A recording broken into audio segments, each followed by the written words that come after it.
السلام علیکم ورحمۃ اللہ وبرکاتہ۔ ناظرین کرام، بڑے افسوس کی بات ہے کہ موجودہ دور میں خاص طور پر ہماری مائیں جب اپنی اولاد پر غصہ ہوتی ہیں تو کچھ اس طرح کے کلمات استعمال کرتی ہیں کہ بیان کرتے ہوئے مجھے شرم آ رہی ہے، اور اگر آپ اپنے کانوں سے سنیں تو یقیناً بڑا تعجب کریں گے۔ کل تک وہی اولاد جس کے لیے یہ ماں بے شمار پریشانیاں اٹھاتی رہی ہے، اگر یہی اولاد اس کے خلاف کوئی ایسا کام کر دے جو اس کو پسند نہ ہو یا اس کا کہا نہ مانے، تو پھر اس کی زبان سے جو الفاظ نکلتے ہیں وہ الفاظ ہی نہیں بلکہ ایک تیز رفتار سے چلنے والی گولیاں ہوتی ہیں، اور وہ ایسے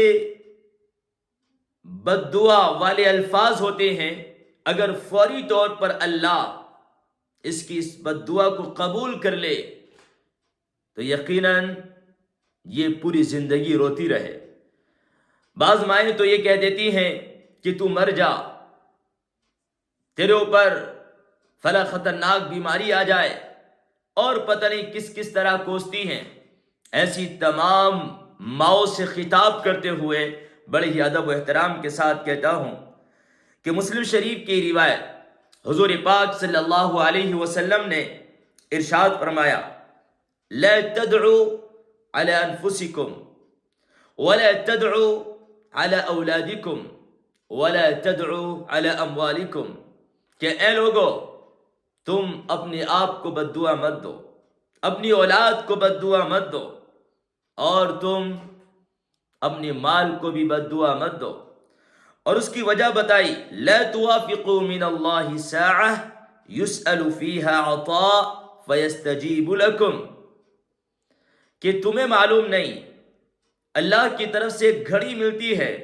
اس میں جو بھی مانگا جاتا ہے وہ قبول کر لیا جاتا ہے۔ جس وقت تم بد دعا کر رہی ہو اگر وہی گھڑی چل رہی ہے تو یاد رکھنا تمہاری یہ بد دعا قبول کر لی جائے گی، اور اگر تمہاری یہ بد دعا قبول ہو گئی تو پھر وہی ہوگا جو تم نے بد دعا دی۔ پھر بعد میں مت کہنا میں تو ویسے ہی کہہ رہی، غصے میں کہا،